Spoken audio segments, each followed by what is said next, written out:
Assalamualaikum warahmatullahi wabarakatuh. Saya Ainur Rohmah dari Prodi Ekonomi Syariah, Universitas Kiai Haji Muchtar Syafaat akan menjelaskan sedikit tentang konsep investasi dalam Islam guna memenuhi tugas mata kuliah pengantar teori ekonomi makro dengan dosen pengampu Ibu Sofi Faikotul Hikmah.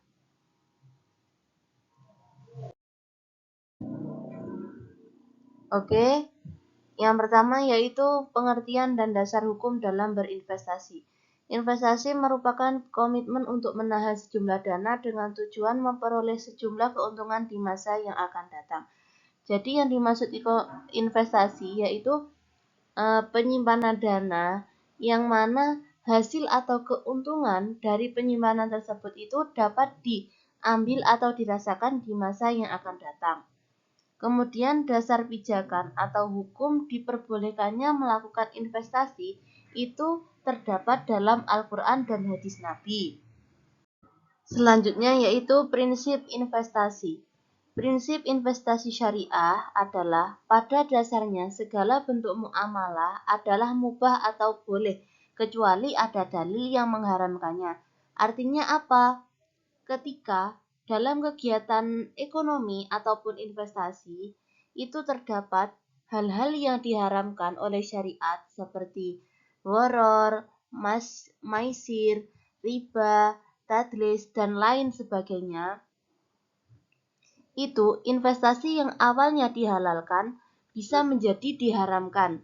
Karena apa? Di dalam investasi terdapat aturan syariah mengenai akad apa saja yang dibolehkan, apa yang dilarang, dan resiko yang timbul sebagai bagian integral dari kegiatan investasi. Yaitu perbedaan investasi syariah dan konvensional. Jadi dalam investasi syariah dan konvensional itu terdapat 4 perbedaan. Yang pertama yaitu prinsip dasar. Jika investasi syariah mengikuti Undang-Undang Pasar Modal tahun 1905 dan DSN MUI, sedangkan investasi konvensional hanya mengikuti Undang-Undang Pasar Modal saja. Jadi di sini maksudnya gimana? Jadi investasi syariah selain mengacu pada nilai-nilai luhur dan hukum negara, investasi syariah juga berpacu pada nilai-nilai ilahiyah berdasarkan Al-Quran dan hadis yang penerapannya diregulasi oleh DSN MUI. Sementara investasi konvensional hanya diatur oleh Undang-Undang Pasar Modal dan apa yang dianggap baik oleh manusia saja. Yang selanjutnya itu mekanisme transaksi.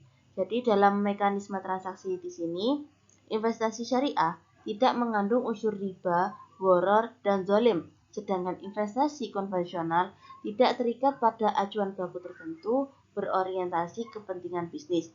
Yang mana artinya di sini investasi syariah memiliki mekanisme transaksi yang lebih ketat yang terregulasi oleh DSN MUI seperti larangan praktik riba, gharar, dan zalim. Di sini, hukum Islam di sini meyakini bahwa larangan-larangan tersebut akan mendatangkan kebaikan bagi manusia dan juga karena mengedepankan keadilan. Karena dalam mekanisme investasi syariah, setiap pihak selain berbagi keuntungan juga saling menanggung risiko. Jika investasi konvensional memiliki mekanisme transaksi tanpa batasan yang baku. Hal ini menjadikan investasi dan mekanisme transaksinya hanya mengacu pada hukum negara dan kepentingan bisnis saja.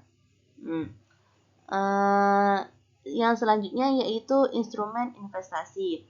Di sini dituliskan investasi syariah bidang halal dan investasi konvensional bidang halal dan non-halal. Dalam hal ini, investasi syariah memiliki ruang lingkup yang lebih terbatas sebab investasi syariah harus mengikuti dua hukum yaitu hukum negara dan hukum Islam. Di antaranya larangan investasi di bidang industri yang diharamkan seperti alkohol, daging babi, dan sebagainya. Hukum Islam melihat adanya kebaikan dari larangan-larangan tersebut, sedangkan investasi konvensional memiliki cakupan yang lebih luas dibanding investasi syariah karena hanya mengacu pada hukum negara saja.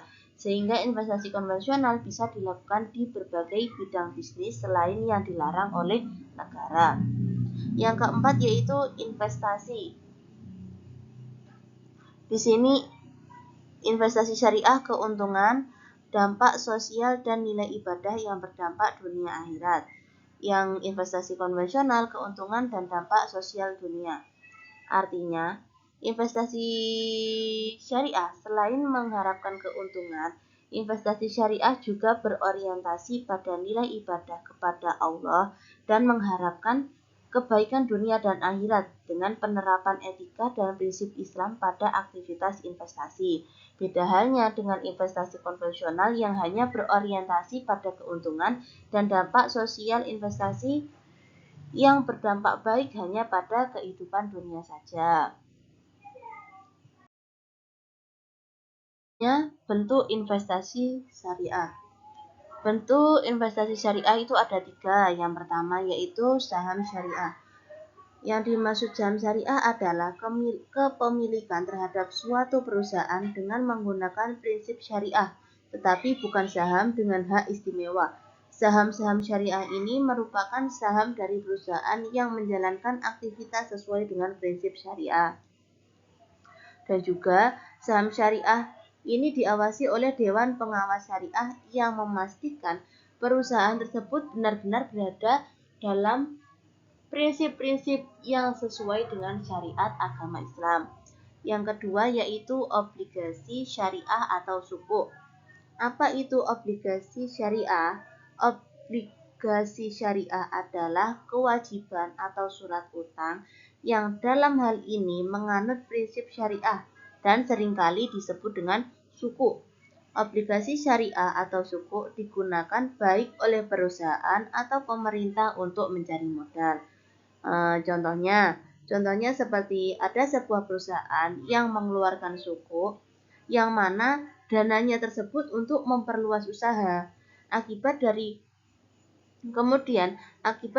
perluasan usaha tersebut, perusahaan mendapatkan keuntungan yang besar yang kemudian keuntungan tersebut dibagikan kepada investor pembeli sukuk tersebut.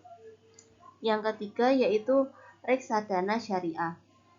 Reksadana syariah adalah produk investasi berupa kumpulan aset yang dikelola oleh manajer investasi. Aset reksadana itu dapat berupa saham, obligasi, surat berharga, hingga deposito yang semuanya dijalankan dalam prinsip syariah. Jadi, dalam reksadana syariah, manajer investasi itu tidak akan menempatkan asetnya pada saham-saham perusahaan yang memiliki bisnis yang bertentangan dengan syariat Islam, seperti perbankan konvensional, jual beli rokok, minuman keras, dan sejenisnya. Selain itu juga, manajer investasi juga hanya mengelola reksadana yang terdaftar di daftar efek syariah. Jadi, reksadana syariah memiliki pengelolaan terpisah dari reksadana konvensional.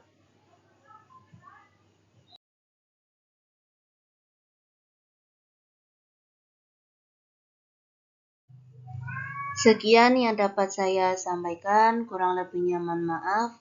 Assalamualaikum warahmatullahi wabarakatuh.